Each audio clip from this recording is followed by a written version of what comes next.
Avui us presento la Meritxell, ¿vale? Perquè la Meritxell és una estudiant de grau, ¿vale? Ha fet el doble grau en matemàtiques i física, i el que us presentarà avui és el resultat final, ¿vale? El treball del seu TFG, ¿vale? I com que jo he sigut una de les seves directores de TFG, doncs em feia il·lusió introduir-la a mi, d'acord? Llavors la Meritxell avui us parlarà d'estimating the dimensionality of complex networks using persistent homology. I aquí seguim una mica amb la línia dels treballs de TDU, ¿vale? Llavors, So thank you very much. I'll just speak in English because maybe there's people on Zoom that are from outside. So like this, we understand each other.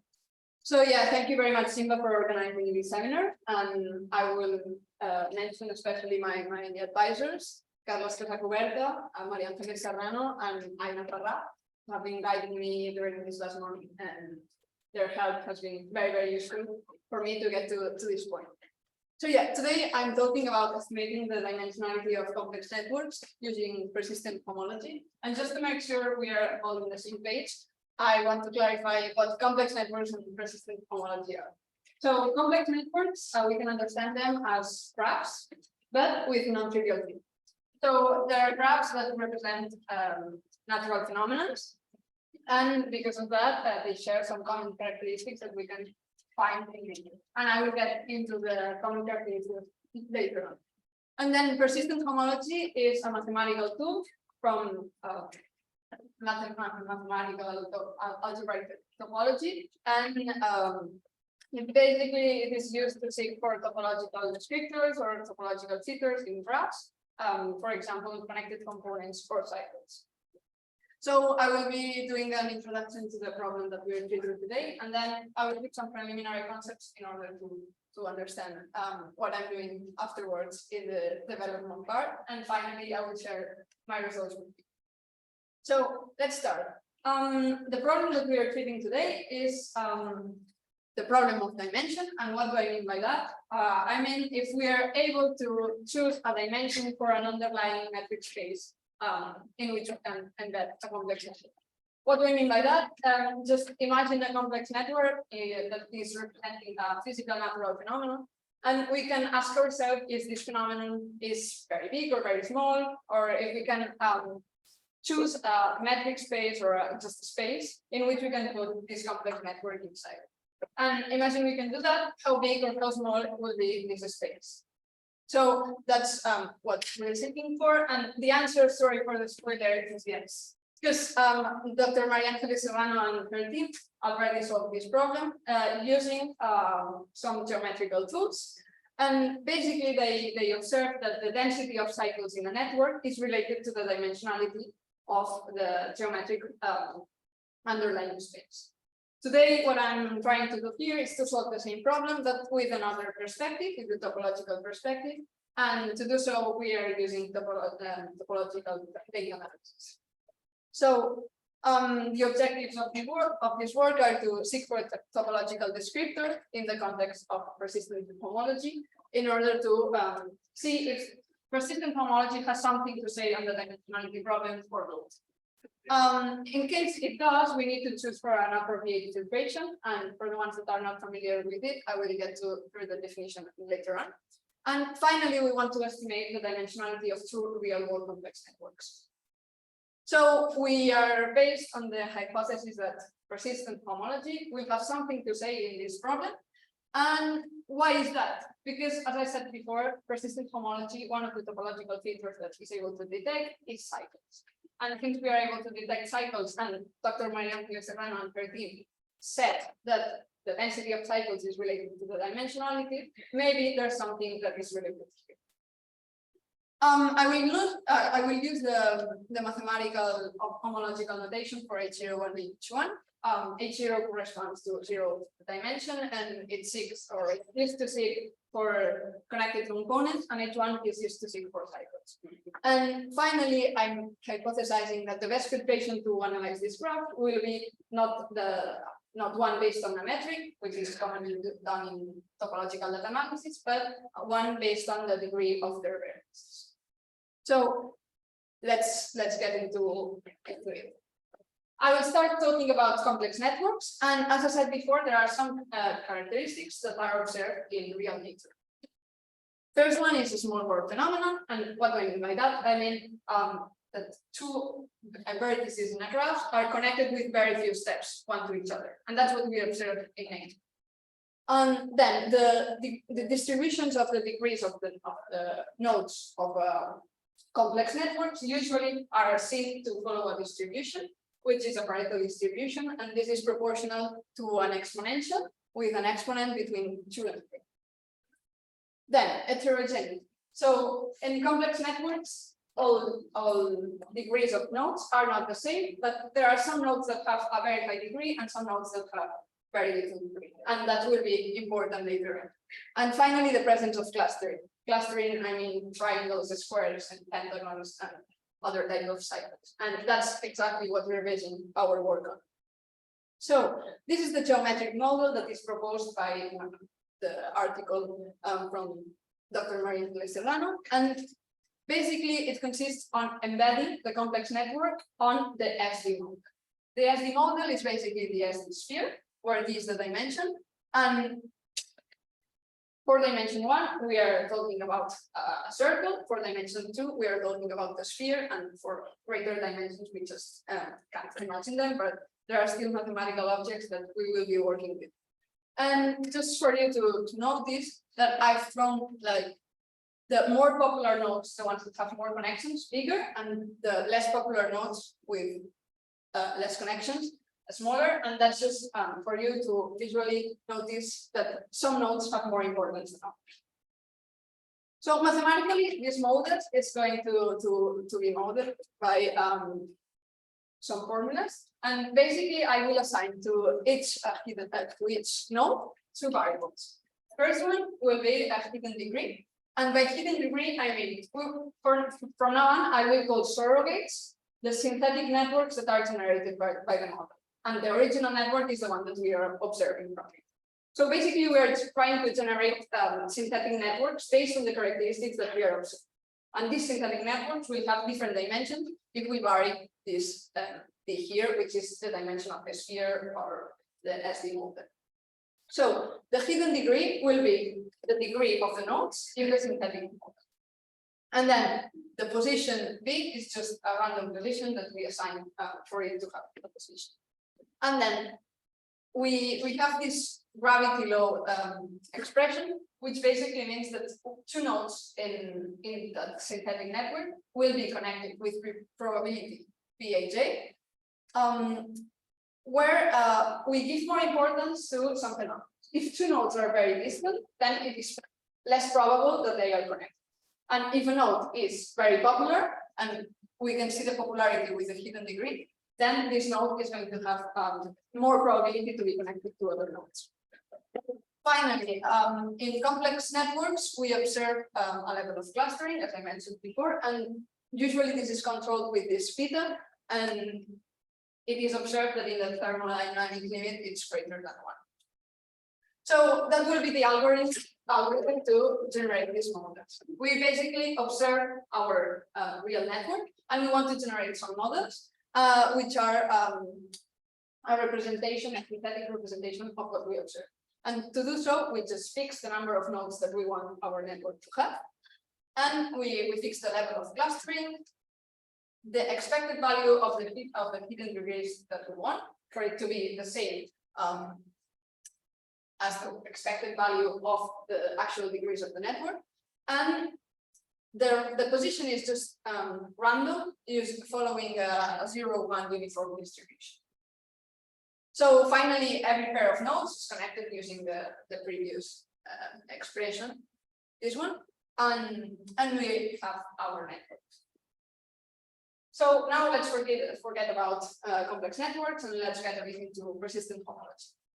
So persistent homology is a tool from integrated topology that helps us to seek for topological filters. And we are especially focused now on the seek for cycles, but I will also mention a bit of connected components. So I will introduce the concept of filtration using an example. You have to imagine a filtration is basically a function that will distribute our graph in some sublevel graphs or subsets of graphs. And in the way that each one is inside the other, let's say. So we have our example graph, and in the first step, we just keep the vertices that have degree 1. So we only have these 2. And then in the second step, we add the vertices that have degree 2. So we have these ones and this one. And then in the third step, we add the vertices with degree 3, and we complete our graph. So this is an infinite process, but when we reach the maximum degree of the network, we basically have the complete graph. And this is the filtration that we will be using from now on. So mathematically, I just call them sublevel graphs, following the notation proposed here. And yeah, it's just having a graph with some vertices and edges. If this is the filtration function, the sublevel graph will be satisfying these conditions. Now, we might want a visual representation of what's happening here. And that's why I introduced the persistence diagram. So persistent diagrams are just a visual representation of what is going on. And the coordinates of each point will be for the x, the birth of a topological phenomenon, and the y will be the death of a topological phenomenon. So I will put an example. Now consider this graph here, and I just put in this representation here the same vertices, but ordered following this filtration. So in the lowest step, we have all these vertices with degree 1, and then here we have this vertex with degree 2, which is this one, and then so on until we have this vertex here, which has degree 6 and is this one here. And as we can notice, this is represented with this persistent diagram where these are birth and this is death. And let's look, for example, at these points here, which red points represent connected components and blue ones represent cycles. So as for the connected components, we will have this point which has coordinates 1, 5 over 1, 6. And it basically represents that some connected components are burned here and they die up here in 5 or in 6. And then we have this one, which is born in 2 and dies in 4. And it's exactly this triangle here, which we can see that is born in 2 and dies in 4. And it's this triangle. And now, as I said before, we are very interested in cycles. So we have these 2 points here, which are the 2 cycles that we clearly see with the drawing. We have this triangle that, since the filtration starts with a lower degree and goes upwards, it will be complete. So this triangle will be born at step 4, because this one has degree 4 and it's the maximum. That's why it's born in 4. And if we keep going with our filtration, this triangle never dies because it's already complete. That's why it lives forever and it lives until infinity. And the same happens with this square, which is 0.6 infinity. But now imagine we analyze a complex network with this technique. Since I said there are lots of cycles, so if we have lots of cycles, we will have lots of points here in this infinity line, and we will probably not see any. So that's why now we will introduce extended persistence, and it's basically a tool to provide the resolution of these points here.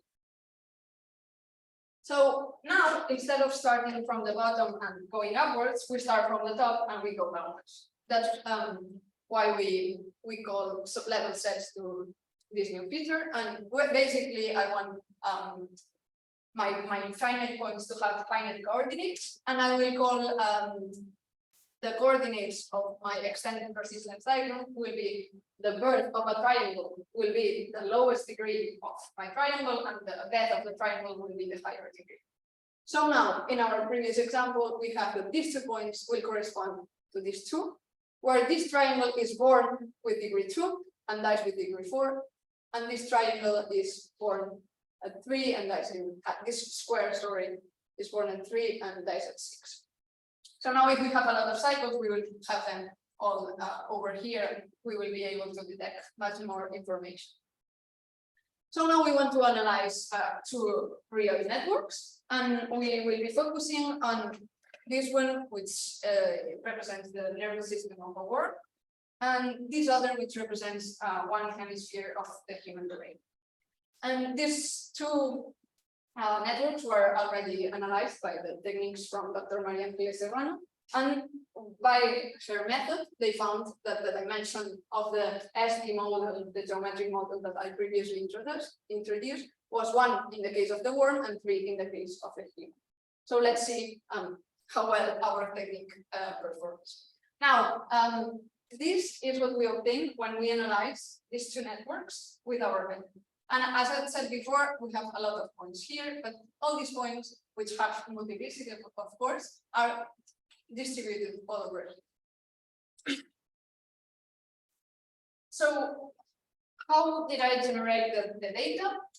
Going back to our geometric model, I looked at my 2 complex real networks, and I inferred using this program Mercator, which is being currently developed by Meritxell and their team. I inferred the kappas, which are the hidden degrees that I want to infer to my synthetic surrogates. And I also observed which was the level of clustering of the networks, and that I imposed to my synthetic networks. So having that, I vary the dimensionality in order to have dimensions from 1 to 10 and see which of the spheres fits best for my real networks. And I connect every pair of nodes using this expression. So now, for each of the 10 dimensions, I generated 30 complex synthetic networks, 30 surrogates. So we have this. We have our original network. It will be the brain or the worm with its extended diagram. And now I have 10 dimensions with 30 surrogates for each one, and for each one I can obtain an extended persistence diagram. And now the question is, this persistence diagram, to which group does it fit? And how are we going to do that? We want to compare extended persistence diagrams. So that's why now I'm introducing some techniques in order to compare diagrams. The first one and more common is the bottleneck distance, which is basically I have my two diagrams, and I will take each point of one diagram and match it to another point of another diagram. And by doing these pairs, I will give like the best distance, the one that will resume my distance between the diagrams, and finally I will take the minimum of all these matchings or pairs that I did between one diagram and the other. And Wasserstein distance are just the same, but taking the Euclidean norm in order to do these methods.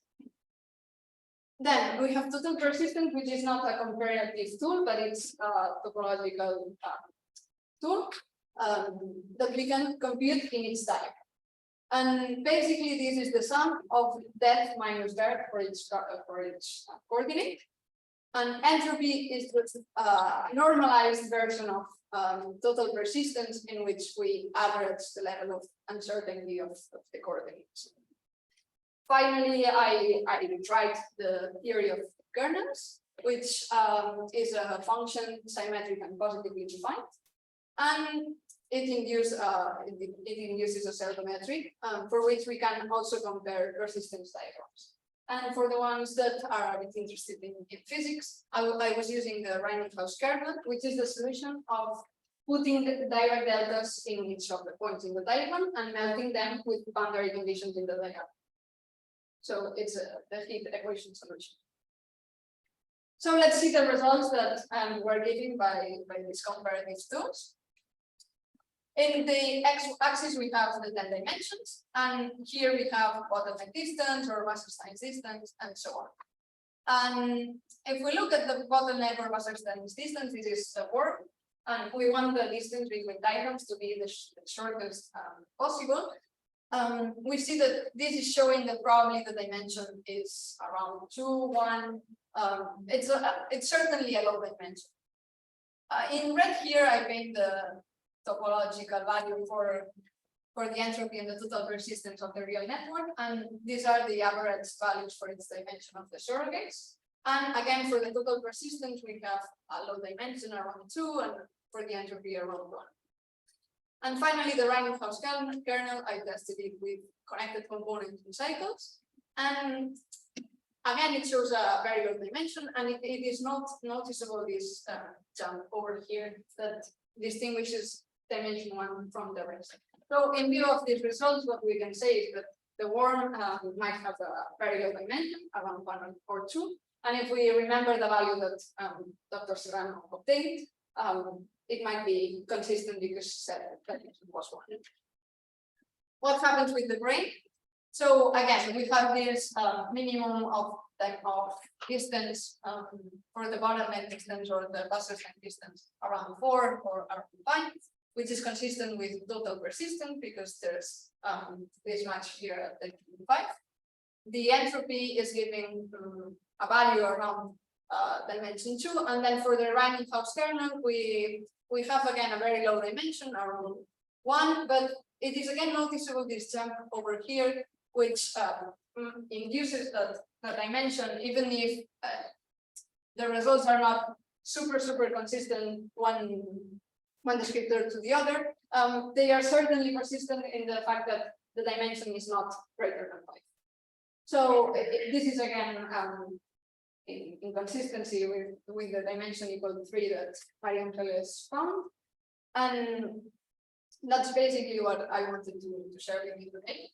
So just for you to go home with a bit of a resume of what did we do today. Basically, we studied the dimension of 2 real complex networks, and which was found to be related in previous studies with the density of cycles. And today we tried to give a focus on with a different perspective from the topological perspective. And persistent homology in H1 seems to have something to say into this problem and to be consistent with previous results. So we used the filtration based on the degree of vertices, which is not very commonly in topological data analysis.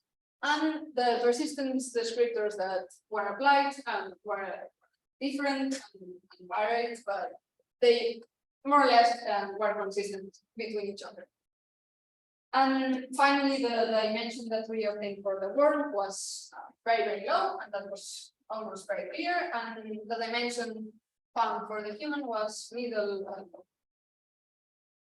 So there are several ways in which this work could be expanded. The first one is that this methodology, instead of being tested with legal networks, it could be tested with synthetic networks generated directly with the model. And also, it would be really interesting to try it with higher dimensionality networks, such as internet or social networks, which we expect to have a higher dimension. And we could also try to do an estimate of the likelihood of the dimensionality obtained and how accurate are our results, not just visually, but just to give a probability estimate of these results. And finally, mention that the network complexity affect to the computing times.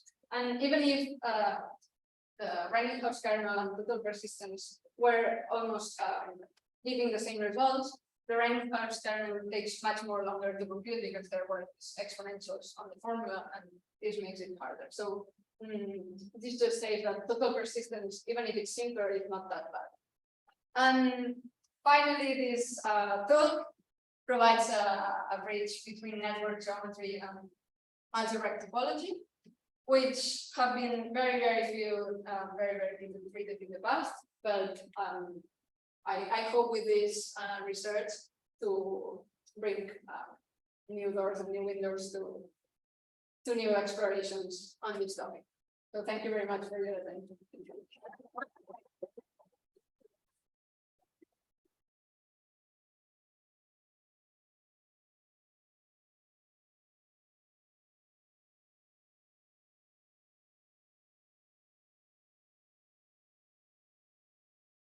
Okay, thank you very much, Meritxell, for your wonderful work.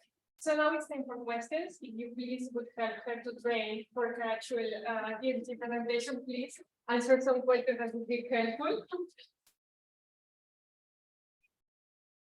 At least 2 questions, but first is maybe, do you have an interpretation of this dimension that you get?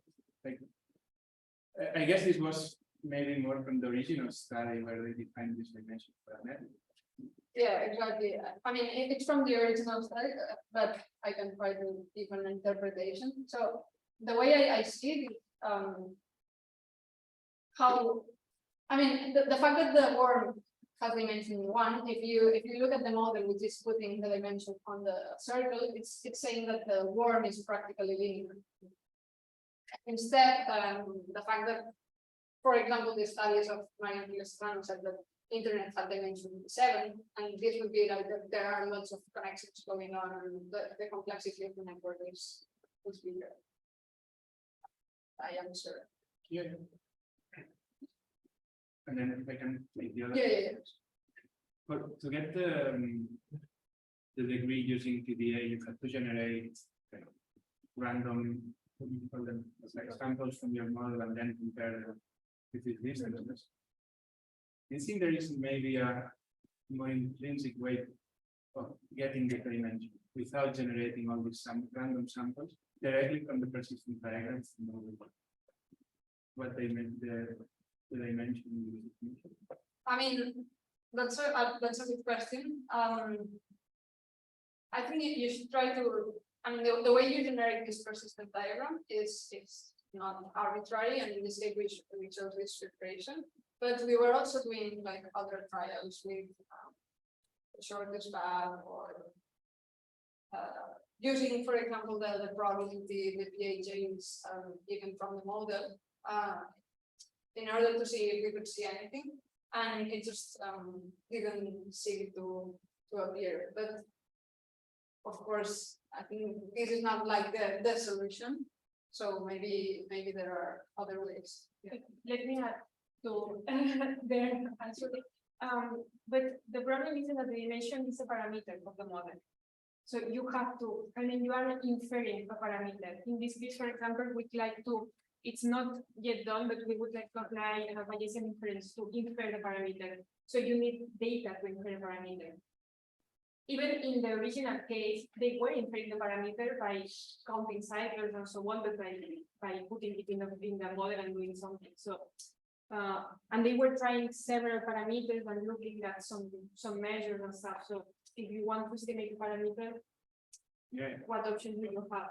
If you look at the complex network by itself, it doesn't have the parameter. You need to put it on the model and then decide something, depending on the parameters that you're putting on the model. So the thing is that the complex network has a lot of parameters. You have the degrees, you have the clustering, and they all affect to this complexity of the network. So maybe you're just looking on the actual network and you think that the dimension is something that it's being affected by the cluster or by the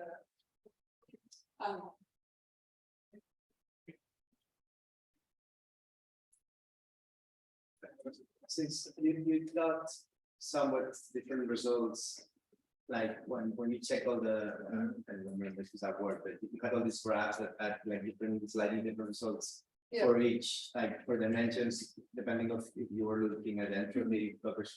Could it be indicative that maybe there are like more than like we usually talk about a dimension, but maybe it's because there are like lots of processes going on. Exactly. Like the next step of this work would be not to give a dimension, but to give an interval of dimensions.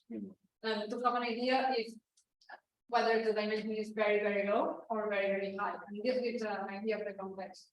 But giving a number of the dimension, provided that this comes from a geometric model, maybe it's not reflecting exactly the properties of the network. Like moreover in these graphs, you can sort of see that some parts are sort of increasing, but they are within the error bars that should be put constant, right? So totally. That's why in the conclusions I was talking about the idea of giving the likelihood that the dimension is 3 or 4 or 5 instead of giving a number. Exactly. Yeah. Thanks.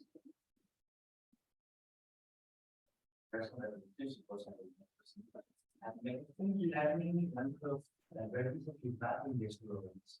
So the connection of which then have many vertices in these programs. Yeah, so the number of Well, there's one more thing. The number of vertices of the surrogate is the same or almost the same than the number of vertices of the original. And the one that the way to do so is to impose that the expected value of the degrees of the surrogates is the same as the expected value of the degrees of the original network. And using this Mercator program that was implemented by Meritxell, basically the number of vertices was actually or the same, or maybe there was one or two number of vertices by difference. How many of the more or less will be like Sorry, can you- yeah, how many vertices? Yeah, that I. So for the world 229 and for the brain 492. Yeah, but these were the simpler networks to analyze. Well, Yeah. to do the simulated game. If you had more complex network like the internet that has many vertices, how will you scale this? I mean, what would be an approach to try to put more vertices instead of this one? So you could do the same, but you would have a problem with the Reinhold kernel because there are a lot of exponentials, and that's why I was emphasizing the fact that total persistence is not giving different results from the Reinhold. So maybe if you explore with little networks and you see that total persistence is as good as Reinhold kernel, maybe for bigger networks you can just give the total persistence, which is very fast. Any more questions? Well, if not, we can start another round of